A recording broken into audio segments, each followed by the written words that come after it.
What we're eating in our canned goods, our processed foods, all of that contributes to our overall health. We can make each other better and make each other healthier if we just, put all the stuff away to the side. No politics, no religion, no nothing. Just, let's really just be human beings.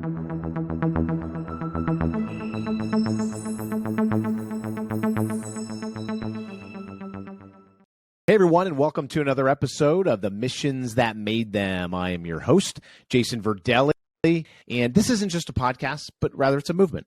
It's a movement designed to make the world a better place by bringing more awareness to the great work of the people and organizations making a difference, and more importantly, how you can help. We live in a world today surrounded by a narrative in the media that focuses in on negativity and draws attention to the problems, but not the solutions. Our guests represent the solutions, not the problems. And with that, I'm super excited today to introduce our guest, Andrea White, with the Food Bank of Greenwood County. And we're going to be covering some awesome topics today. I think some topics that are in the minds of a lot of people out there when it comes to food insecurity, when it comes to nutrition, and equal access to good, nutritious foods for everybody. And this is going to be some good topics we're going to dive into. And again, super excited. Andrea, welcome. Thank you. Thank you so much for having me. I'm excited. I'm excited and nervous at the same time because I've never did a podcast before. So, hey, it's you got to start somewhere, right? You do. You got to start somewhere. You do. Well, thank you so much for having me. Absolutely. And we're about this podcast. We're all about, how do we shift the narrative, right? How do we shift the narrative to the solutions? And as a viewer, as a listener, whatever you're doing right now, what can you do to be a part of that solution to make this world a better place? That's really what we're talking about here. So, excellent. Let's just dive right in. So before we get into some of the subjects, tell me about how you arrived at the Food Bank of Greenwood County and how you got there and basically why you got there. Okay, so I've only been here, February 1st was 7 months, and I came from District 50 here in Greenwood after 18 years of service. And prior to doing work here at the food bank, I had my own private nonprofit, which was called Bloom. It was a leadership program for girls. So we were specifically targeting girls in grades 5 through 12 and doing leadership development, some self-awareness, self-care, developing those next generation of leaders. So I already kind of had a little feel for the nonprofit work because I was doing that. But this opportunity to come here presented itself early last summer. And at the time, I was getting ready for a book club for Bloom. And, the person reached out and said, we're looking for an executive director for the Food Bank of Greenwood County. And, you should consider applying. And I was, and they sent me the requirements and I looked at it and I was like, I don't think I'm, qualified to do that because your strategic planning, your fundraising, executive directors wear a lot of hats. And I didn't think that at the time that I could possibly do it. And I was like, well, I'll pick it back up later. And so I did the book club and then the opportunity came around again because who they were going to hire, I guess they declined or whatever. And someone called and said, Andrea, you really need to apply for this job. I said, okay. So I dusted my resume off, sent it in maybe 2 or 3 days. They were calling me for an interview and maybe 2, 3, 4 more days, they will offer me the job. And I came in and talked to my predecessor. And when I walked in here, it was the sweetest feeling. And I felt like this was where I was supposed to be. And I started July 1st of last year, and I have been here, and it has been a complete blessing to my life in terms of service to others, because there are other avenues where I work with service projects or service organizations that do things for the community. But there is nothing like being able to provide people in your community with their basic needs, which is food. And the rest is really history. I missed the opportunity first and came back around, and I said, you know what, this has to be what is intended for my life. It's what God wants me to do, because I don't think Clearly. I don't think the opportunity would have came back around if it wasn't meant for me to be here. And so I've been here since July, and we've really tried to bring a new, fresh perspective to how people view the food bank. And I guess we'll talk about that a little later, but that's how I got here. Just stepping out on faith and just trusting God to lead me in this work. And he has blessed us tremendously since we've been here.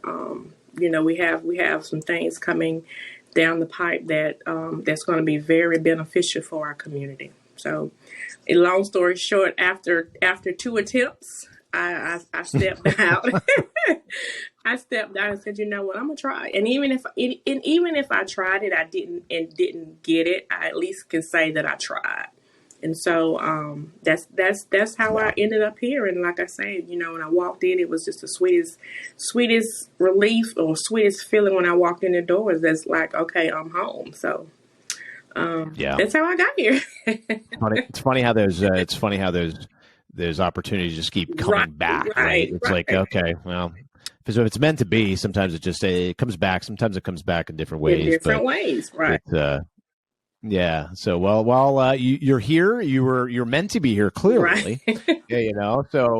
So that's a great thing, and you're doing some amazing work. Yeah. So tell me a little bit about what you're seeing right now when it comes to, we all have a general idea of what a food bank does, right? And sort of, providing food for the community and so forth, a general idea. But tell us a little bit about what some of the things that we wouldn't know. The average viewer out here that maybe donates to the food bank or gives money to the food bank each year. Tell us something that we wouldn't know. What I didn't know when I walked in, as being, a member of the community, a longstanding member of the community, I didn't know that the food bank has relationships with the local grocery stores, Publix, Walmart, Food Lions. I didn't know that a lot of the food that goes to the clients comes from the donated grocery items from the grocery stores. We get a lot of meat, bread, and like other grocery items that you will get from the grocery store. They send that to us. So we have like a working partnership, and then the working partnership has been for a number of years. Publix is really one of our largest grocery store partners that provides us with a lot of things that we give to our clients.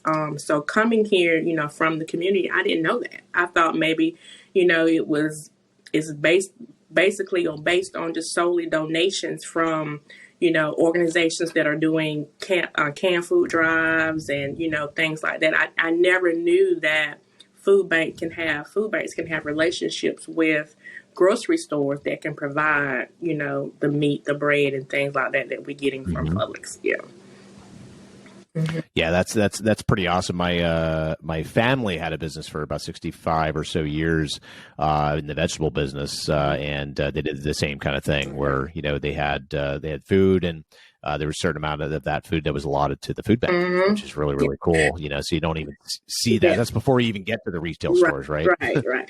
And we're really looking to start working with farmers and organizations that do fresh vegetables and things that we can offer for our clients as well. So we're looking to do that in the next few years to be able to have that as an option. Yeah. It's and there seems to be a lot more of the kind of organic farmers popping up, and so what are your thoughts though? I want to dive into kind of the meat the meat and potatoes, I guess you would say, of the discussion here, and some of the issues, right? Let's talk about some of the things here. I know we talked a little bit before jumping on here. We talked about the food, really kind of inequality. We talked about some of the nutrition.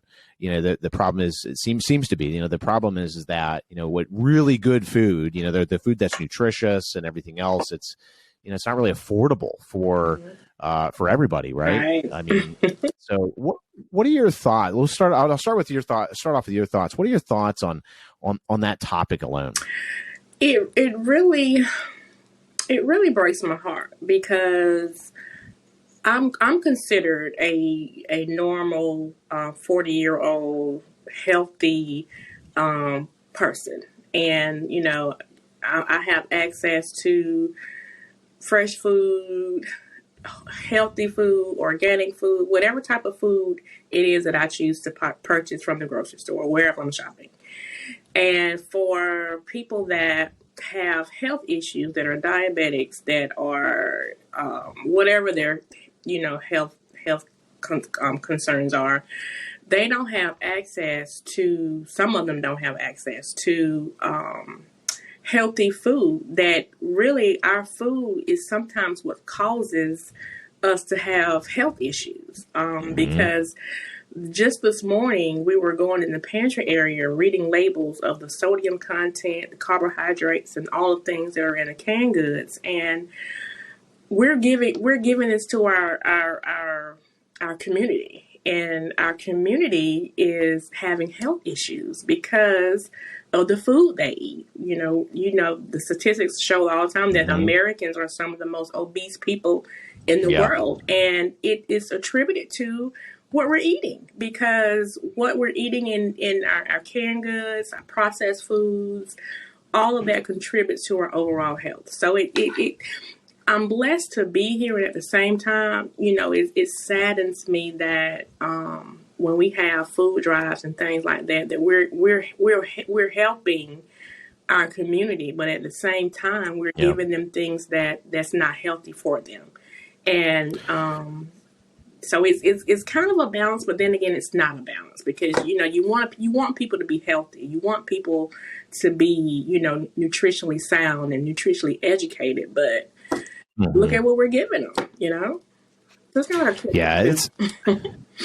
I 100% agree. I think there's a big problem with that. Is when you hand over maybe what's left over in your pantry, or or even food that's only good for so long, right? So it's one thing about meeting basic human needs, right? You have to have calories, you have to, your body needs to just function, but it just doesn't really, in my view, I don't think it doesn't need to be the kind of low quality food or high sodium canned goods, all of these things. And, my wife does a really nice job of keeping me educated. And anytime there's a great documentary on, fresh food or organic food and farming and things like that, I think my thought, and I'll just get your thoughts on this, is I see the solution really around that is one, educating. I think a little food education or nutrition education, which I think is lacking, and that lacks all the way up to the medical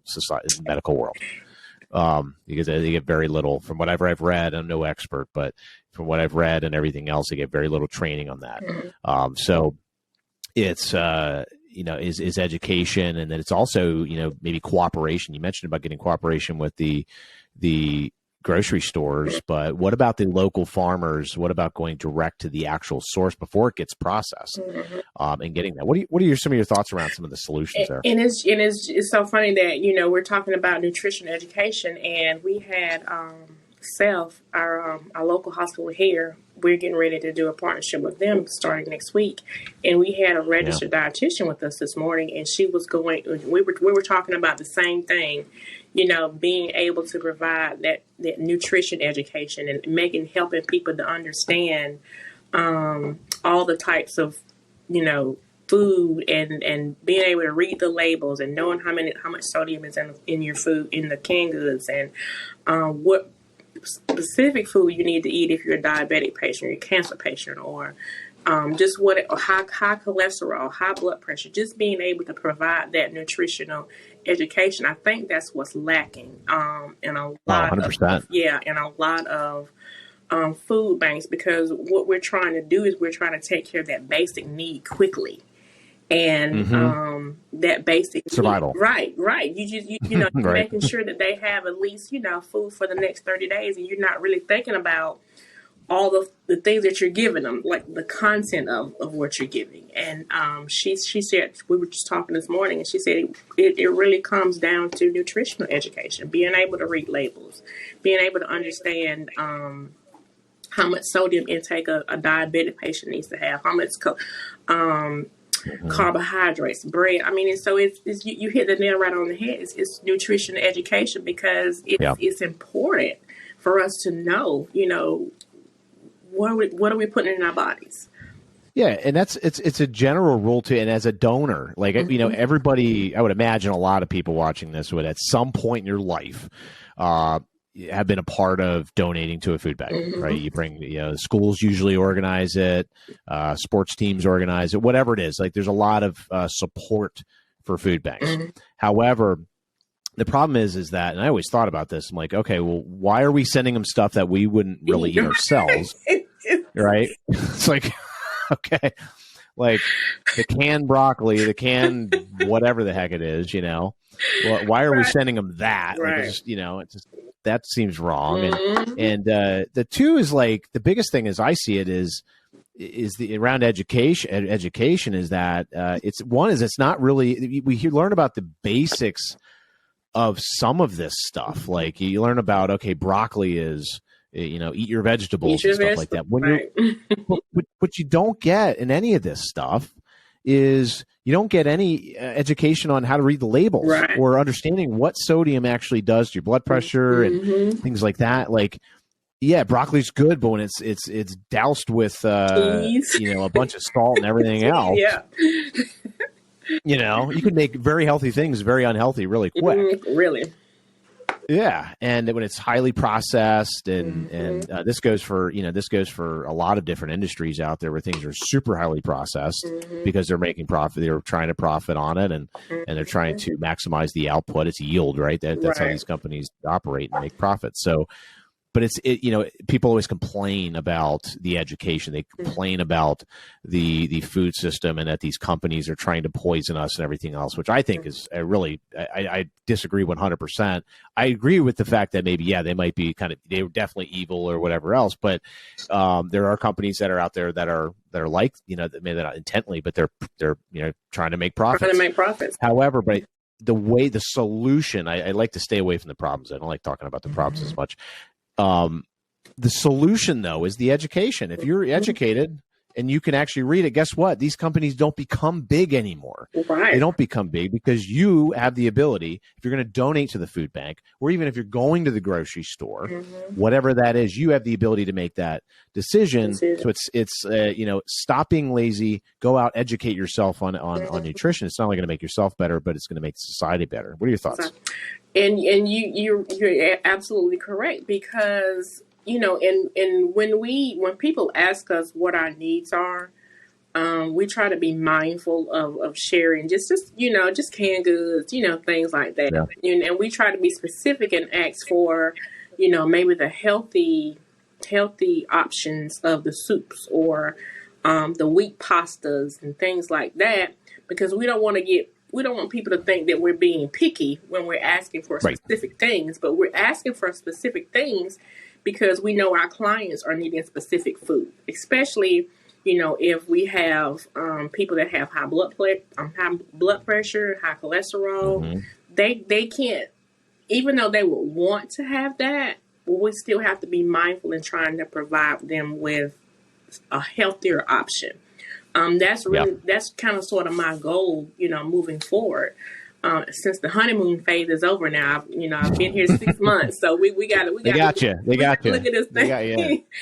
You're already in. A little different.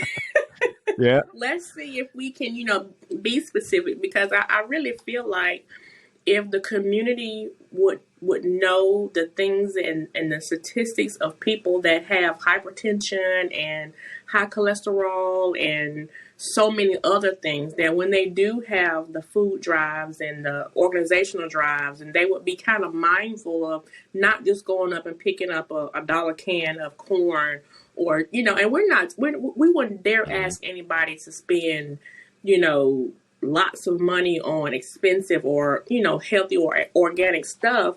but just be mindful in order for us to make a healthy community. We all got to do this together. We all got to, pull together and help educate each other, because like you said, the government and all of those entities, they're trying to make profit. They're just trying to sell whatever it is they're selling. So if we can control what we're buying and educate ourselves onto what we're buying, then I think that'll kind of at least help, start to bridge a gap of us being not considered the most obese country in the world, I think, so. Yeah, and stop blaming. Blaming the government, blaming these companies. Is there? Who knows? And here's the problem. Here's the problem with, I think, with a lot of societies. You hear a lot of this back and forth, both sides of the aisle, talking about, this side this is what they want to do with the food system. This is what the other side wants to do, and that's not the solution, though, right? You're never going to get to the solution. A lot of times they don't get to the solution. They end up delaying it and everything else in the process of doing that. When they delay that process, nothing's in place. There's no problems or end up becoming solved. So the thing with all of that, though, I think is education, right? It comes back down to that nutrition education, which what I really think is cool. What you're doing is in focusing on providing that. And you don't hear that as much. I mean, I'm not saying there aren't food banks doing this out there, but I think that is it. Like if you can provide the education, if food banks can be, sort of on the cutting edge of that, because you're not getting it in the education system as much as you think people are. Right. And my gosh, if you can educate on that, it's just like that can change things. I really think. I think so too, and I shared with somebody a couple of weeks ago. For me,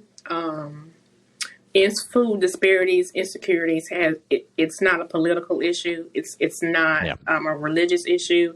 It's not the left side of the aisle, the right side of the aisle. It's a human being issue, and we as human beings, we would want our brothers and sisters in our community to be healthy. We want our brothers and sisters in our community to have access to food. So it's not about Democrat, Republican, left, right. It's not about any of that.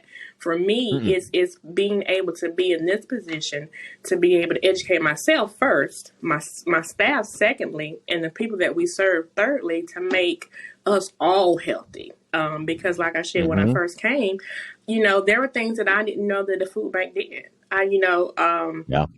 The resources and things that we get from our local grocery stores and things like that, I didn't know that. And so a lot of our community people probably don't know that as well. They think they just do a regular food drive. We just take a bunch of canned goods, and it's all good. It's all good, but it's not. Yeah. I mean, and we're thankful, but at the same token, we want to promote good health, good nutrition especially among our kids and our kids and our seniors. Who already have complicated health concerns that we're adding to by just not being able to provide them with healthier options of food. Yeah. Well, and two is you make a smarter donor, so to speak, right? Like if you can educate even somebody like me who gives financially to a food, I give financially to a food bank every year.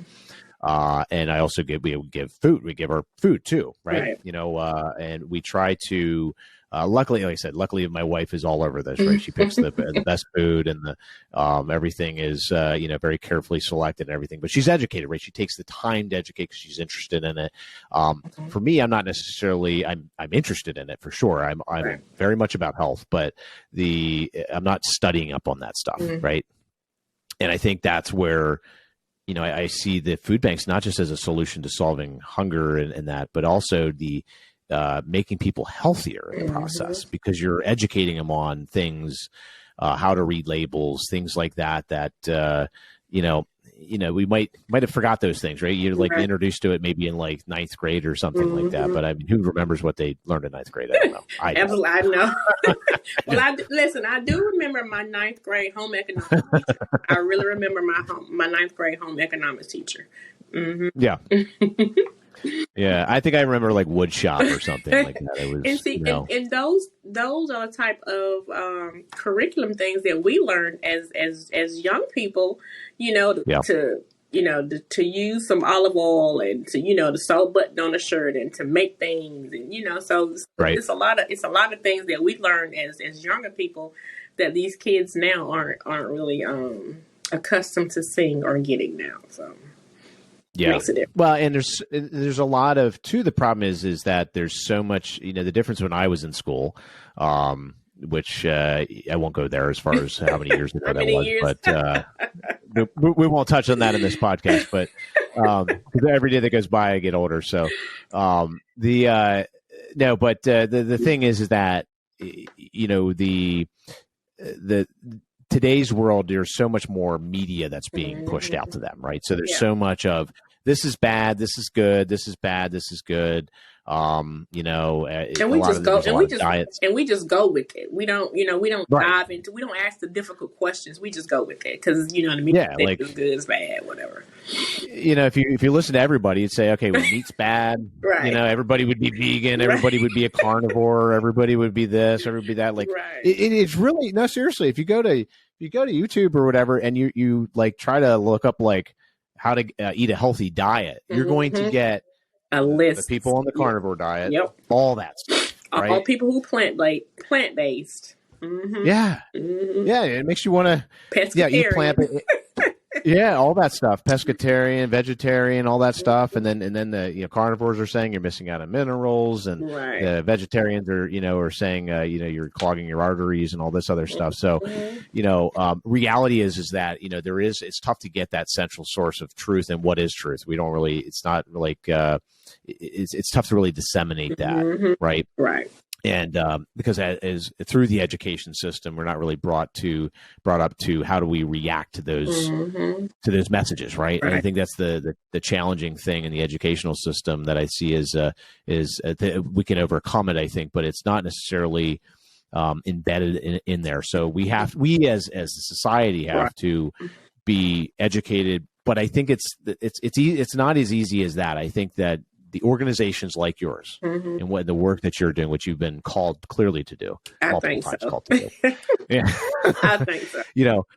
You have the ability to do this because you're not restricted by a curriculum. You're not restricted as to what you can say, what you cannot say. Like you can be on the forefront of that. I think you have the ability to do that. And I solely believe that my platform will continue to be to advocate for healthy and nutritious food.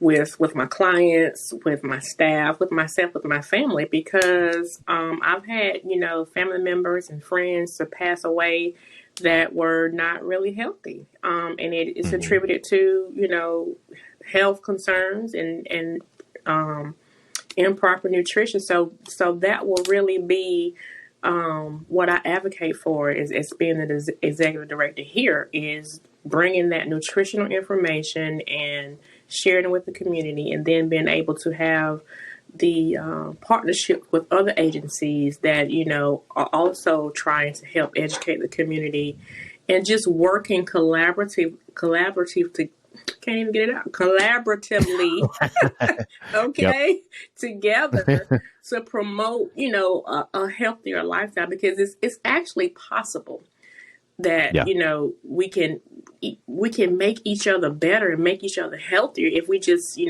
put all the stuff away to the side. No politics, no religion, no nothing. Just let's really just be human beings trying to make each other better. So I will really use my platform to do that, to advocate for healthy food.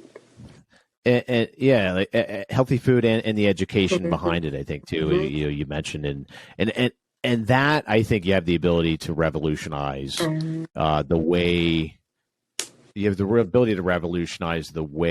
people can look at food and a food bank. Divert. And food bank, like you think of food bank. Okay, we're helping the hungry, right? Which is very important to do. It's a big part of how our society has worked. to this point, right? We take care of those that need, right? So we give a portion of whatever we do, right? Whatever we make, whatever we give it back. That's kind of that's what's helped us work. But at the same time, even those that aren't in need, even if your fridge is full, your pantry is full, but if it's full of crap, what's the point? Right. And you're getting unhealthier. Right. The food you're giving to the food bank, you're just making other people healthier. Right. You're not doing any good besides helping people survive. But what is, you're just, there's a difference between surviving and living. So, if you can help them, if you can go through that education, and I think, really, I think at the end of the day is connect into your food bank. I mean, really, the way I see it is, hey, reach out and what can I learn? I need to learn. I need to get better at my own nutrition. Right. I want to, feed my kids better. But I also want to be able to give back, as when I donate either financially or I donate to the food bank, I want to make sure that I'm donating food that's going to be making my community better. Right. Right. And just because they're hungry doesn't mean they need to be unhealthy. Just because they can't afford to go to Publix or to Walmart or wherever they shop, wherever we shop, they shouldn't not have access to healthy food just because they're hungry.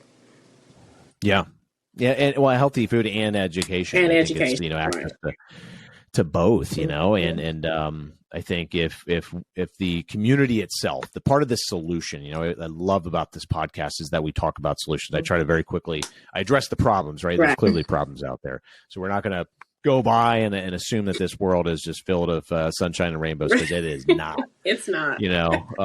Pull up your news feed once. You want to get depressed, pull up your news feed on your phone. Doesn't matter what you got. It's filled with depressing because you get more negative news now than positive news. So.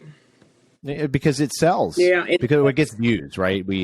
There's all sorts of psychological studies out there where, you have a negative headline that draws people's attention. It draws people's attention. And the problem is that that's a business. What they don't realize is that these media companies that are doing this, it's a business. It's a part of their inventory. Right.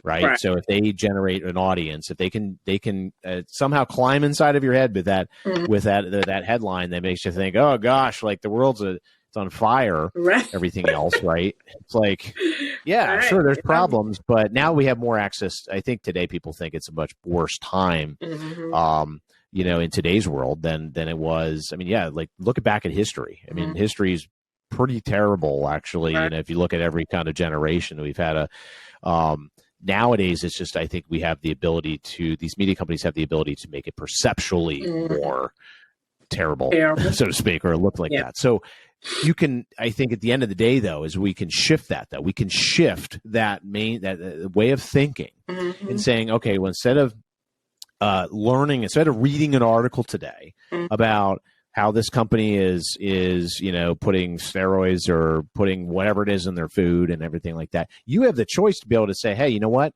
I can educate myself, become smarter than that, and I can connect in with an organization just like food bank, and to get the education, right? To get the education, to get everything that you need to be a contributor to that solution. If everybody did that, here's the powerful thing: if everybody did that, this world would be a completely different place. It would. It would be.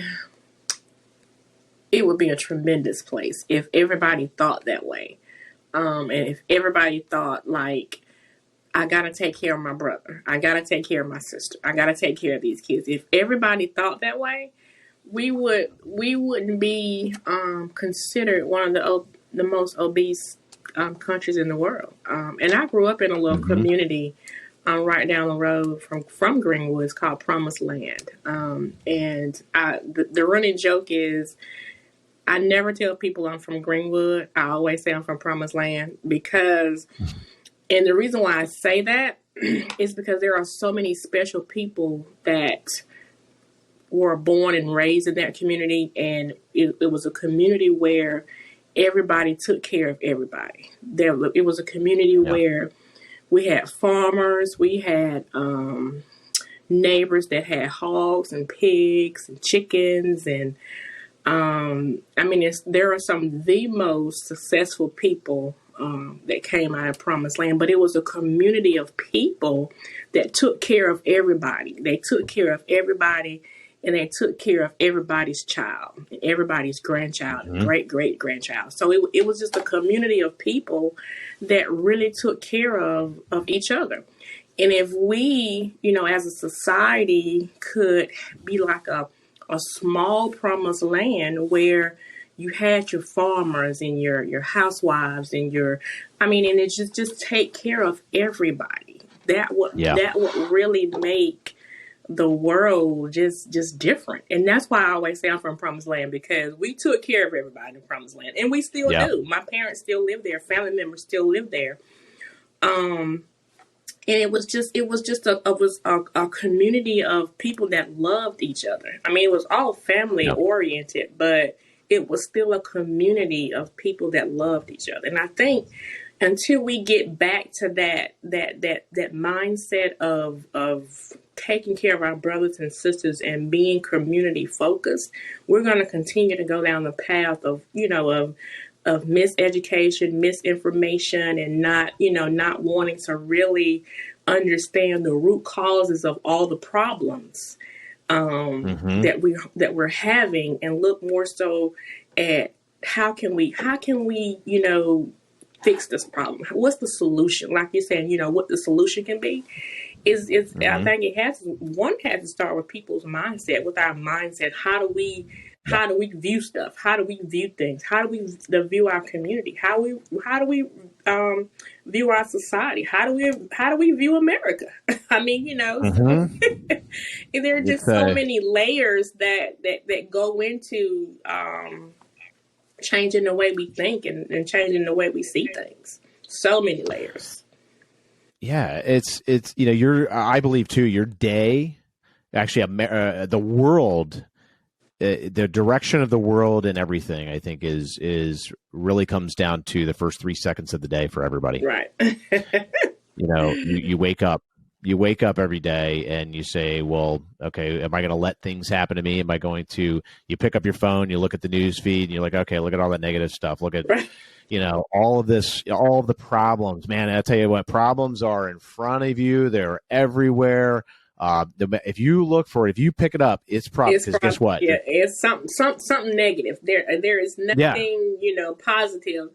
And I grew up with my grandparents. They were older, because my parents were working, and so my siblings and I stayed a lot at my grandparents' house. And my grandfather, he watched the news a lot, when he wakes up in the morning, all day, even, nightly news. And so I got accustomed to that. And I used to wake up every day when I turn the TV on. Before I hit the floor, I do my affirmations. But immediately, I'm going to turn on the TV and turn the news on. And the news is on the whole entire morning. I'm getting ready for work. And there's nothing. I mean, there are some positive things, but most of the things, of course, are negative. And you start to internalize that.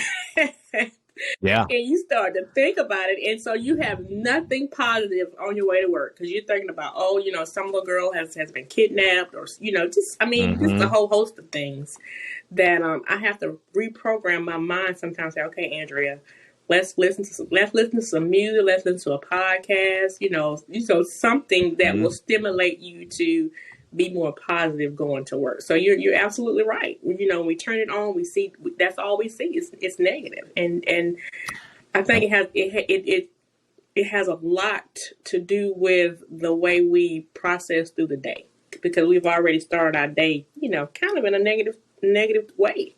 So yeah. So you're gonna have negative come constantly. Right. It's just gonna keep coming and coming and coming and coming and coming. Right.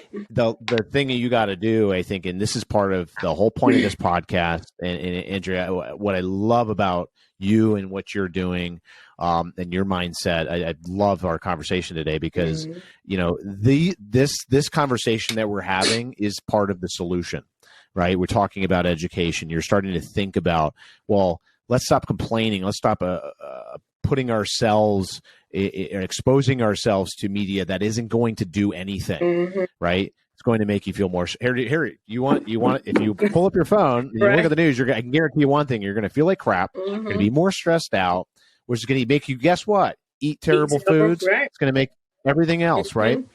And it's going to make you maybe suck at your job, so you're not going to make as much money, so you can donate to other things that are going to make the world a better place. Right. So I'm not saying you'd suck at your job, but or anybody would just suck at their job because they're stressed, not stressed out or whatever, right? But yeah, like it's, but at the same time, though, like it is a domino effect. It is. It really is. It really is. Yeah. Mm-hmm. It really is. Yeah. And not only domino, but it's generational. Growing up, with my grandparents and parents, and it's trickled down to me watching it. So it's so a lot of things that I think that we see, and in terms of unhealthy eating and lifestyles is generational. Is what our parents, great grandparents, all those people before us taught us. You gotta eat your green beans and you gotta eat your macaroni and cheese. So right. Not saying green beans and macaroni and cheese is not good, but yeah. Well, and I think one solution from this is to reach out, and as I see it, Andrea, is that if somebody's watching this, if you're watching this and you believe in the fact that you need to be part of the change, and the company's doing it, the government doing it, no, that ain't going to happen. Mm-hmm. Guess what? Not going to happen. If you're waiting for it to happen, it's not going to happen. So, you like you said it before, right? It's like promised land, right? Everybody's it's for each other. If you believe in that, share this video, share this article, or share the podcast, wherever it is, right? This is part of this movement. I think that we as people, we as a society have the ability to change things, right? We have the ability, not complaining about other people, because we all know what the kind of results we're going to get with it. It's going to be, we're going to be unhappy. A lot of times you'll get some results in some cases, but, but at the end of the day, it comes down to the individual choice. Mm-hmm. So, I think, you're looking at better ways, even in your case, to support your people of your community, to support the people with better education, with better nutrition, everything like that. Reach out to the food bank. Reach out to the food bank of Greenwood County. Right, that's a great start. Start there, and it's amazing too what happens when you do that. I always love talking about this. When you give back to, it's an amazing feeling. It's better than any money you're ever going to spend. Right. And we're always looking for volunteers to actually come in and to see what we do on a day-to-day basis. Mm-hmm. Yeah. So I think this is part of the solution. I think what we talked about today is, and what Andrea and her team, or the team there at the food bank of Greenwood County are doing is pivotal, right? Mm-hmm. If we can take that, we can take what you're doing and spread that across the country and the world. Mm-hmm. Right, you're creating the fact you were clearly made to do it multiple times. You've been called to it multiple times. Right. So there's clearly, but you have the ability to change that in a small community, in a local community. But think about it, America and the world is made up of small communities like that, like Promised Land, right? And that's where I believe that's where the solution lies is in the work that you're doing, and if you can influence. I think you've influenced a lot of people today just by, our conversation here. But if you can influence other people to do other food banks, to assure that they're focusing in on education, right? Mm-hmm. To pass this along and to somebody who is sitting there saying, wow, I believe in that. I believe in that people need to be educated and stop being subjects to these companies and everything like that. If you get mad at Netflix, watching the Netflix documentaries about this stuff. Yeah, exactly. Like what? Stop being mad about stuff. Go donate. The way the solution is great organizations like yours. The best thing to do is either volunteer your time, throw some, donate some money. I mean, my gosh, it's the best feeling you're ever going to get. It's better than, sure as heck better than buying a candy bar or something like that, or, whatever, 100 pack of candy bars, right? Donate to the food bank, donate your money, donate your time. That right there is the best satisfaction. And even their talents, if they're nurses, registered dietitians. I mean, it's just a host of people and things that they can help us do to help better take care of the community. Yes, thanks 100%. So, Andrea, it's been awesome. It has been great. I really feel I really feel blessed to have been able just to share what we're trying to do here and moving forward. So thank you for the opportunity just to speak on what I feel like is my ministry. To be able to do this. Mm-hmm. Yeah, and you've been called to do it, and you really are part of the solution, right? We're trying when I say at the beginning of the podcast, when I say at the beginning of the podcast, you're not part of the problem, you're part of the solution. Yeah. I mean, that's if they think you have the ability to impact the world and to impact individuals at any level, right? Right. That's the change. That's the change. It's the individual. We talked about that today. It's the individual level that's going to change the world for the better. Right. And we as individuals have the choice. Do we want to be subjects to negativity? Do we want to be subjects to the problems and everything else, or do we want to be part of that solution? Be proactive. Listen to podcasts like this. Listen to you. Get involved in your organization. Get involved in other similar organizations like that. And imagine if we woke up every day with the mantra of saying, am I a part of the solution today, or am I a part of the problem? Right. You have two choices. Right. Two choices. Mm-hmm. It's a simple thing. Hey, we'll uncomplicate your life in two simple phrases. You want to be part of the solution, you want to be part of the problem. Right. And I would prefer to be the solution. At least start to be the solution. Mm-hmm. And be blessed the fact that you have the ability to think like that, to be able to even have the choice to be say, do I want to be a part of the solution? Do I want to be part of the problem? I mean, that right there is a great gratitude to start your day. So, any other final words before we hop off here, Andrea, that you wanted to say? I just thank you guys for the opportunity to be able to speak about the food bank and what we're trying to do here. And if anyone that's listening to this podcast can always reach out to us, to do partnerships.